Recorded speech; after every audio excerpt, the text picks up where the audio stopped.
queen bitch finds out about this, she's gonna flip her shit. Rachel and I, we know each other. Sir? The queen bitch you're referring to is his wife. Nice work, hotshot. Ashley Tisdale, welcome. Now, Ashley plays Rachel in Supermassive Games' Dark Pictures Anthology's House of Ashes. All right, Ashley, what can you tell me about your character? My character, Rachel, is a CIA operative, and it is taken place in 2003 in the Gulf War, and she is on a mission to find chemical weapons, so she's pretty badass. Wow, this is your first time doing a video game. This is my first time, yeah. Wow, so how does that process compare to maybe the stuff that you've done, on camera before? I think that it's just very obviously a different approach to it. I do a lot of voiceover for animation series, so I would say it's more in line with that because you're in a studio all day and it's like you and the script and then also like some of the other characters, but it's just like kind of going through it really fast versus, one scene on a TV show or a movie could take like an hour to 2 hours. So you're constantly going through it. It's a really long process. But it's cool, it's different. You're wearing like heavy machinery on your head. And it's like getting all of your facial expressions. So it's pretty crazy. You're gonna just be like completely like so muscular by the time you're done. Your neck will be. My neck is super strong. Yeah, the strongest neck ever now. Yeah. And how do you prepare for something like that? Then I feel like the script, it's not maybe necessarily you're preparing for particular scenes, everything is so varied. Like, how do you really kind of get ready for it? I pretty much, obviously read the script beforehand, but I don't spend a lot of time on it like I would another script, like either with a movie or a TV, because it's the same thing of how I approach animations, is that I know when I'm here, I'm gonna be with the director and they're gonna have me do it like multiple different ways because there is multiple different directions the character can go. So if I were to fully prepare, I would maybe like put myself in this like, well, it's got to be this way, and I want to feel free to like be able to have them say, do it more sympathetic and do it more angry. And so I kind of don't fully prepare. I just know who the character is, and as long as I know the intention of what I'm saying, then I'm good. What is it? The guy who served me, I don't know. He was looking at me pretty strange. Probably doesn't get to see a woman like you around these parts very often, especially one that showered.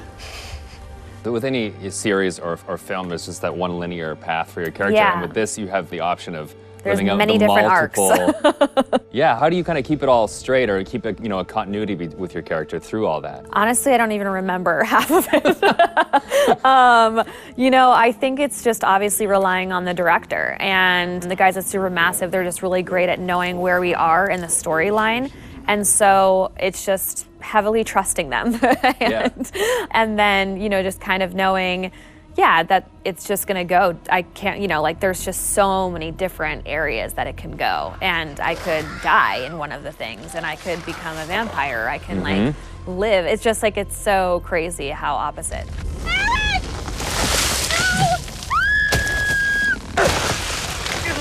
It's got to be interesting too to think that someone's gonna like play you in a game and then maybe you'll die or you'll live or you'll like the people will be in control of your future. I know. I think it's gonna be really crazy just seeing my face on like the character. That's gonna be so wild. It's so crazy how far video games have come. It's so much more cinematic and like the movies that it's pretty wild. It's like beautiful to watch, but it's gonna be crazy. Now, I guess we have a couple rapid fire questions that I'd like to hit you with as well. Okay, ready for this? Ready. So bitten by a vampire or buried alive? Oof. Yeah, bitten by a vampire. Oh, really? Well, then you get to live forever, so, That is true. Okay, I never thought of that element of it. Things that you've shot so far, do you have a favorite scene? I think my favorite scene would have to be probably early on between Rachel and her husband. It's a flashback and it's them in the car, and it's a moment in time that kind of changes everything. And what I love about it is that it really shows who Rachel was and how it changed her to become who she is today.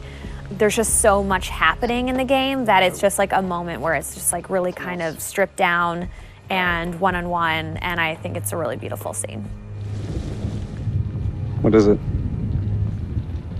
The guy who served me, I don't know. He was looking at me pretty strange.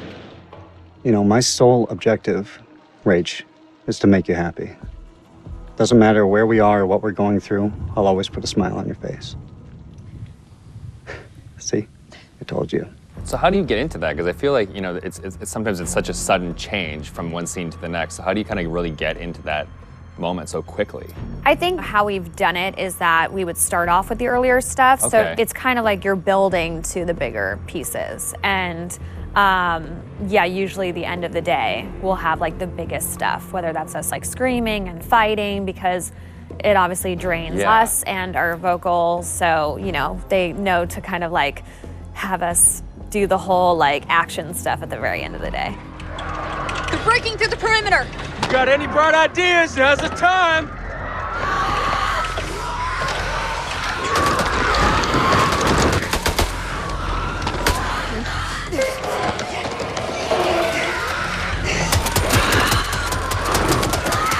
It's really odd of being like, okay, now we're gonna be sweet, and now we're gonna be screaming. It's and then hard you're to gonna be go dying, backwards, And then you're gonna be yeah. back alive again, and this is a touching moment, and you're gonna die. Yeah, the first time is gonna be like a strange experience, kind of going off on your own and acting out that kind of separate. Yeah, it's definitely a very interesting process to watch, and it's different from anything I've ever done. Has it been hard to navigate doorways with the camera on? Like, do you find your... Oh, no, I take them off right away. Okay. Anytime I can get a break, because it is a heavy thing. And so it's just like most of the time I'm sitting on the couch with it, like holding the helmet up, because it's like, you know, it's like a weight on your head. So yeah. it's pretty crazy. It's expensive equipment. You don't want to like bang it on a door frame. No. Well, now that they've got you in the game, they can put you in anything. I know. I'm so excited because I've never been able to play something like this. Yeah, okay. Well, that's good. Cool. Thank you.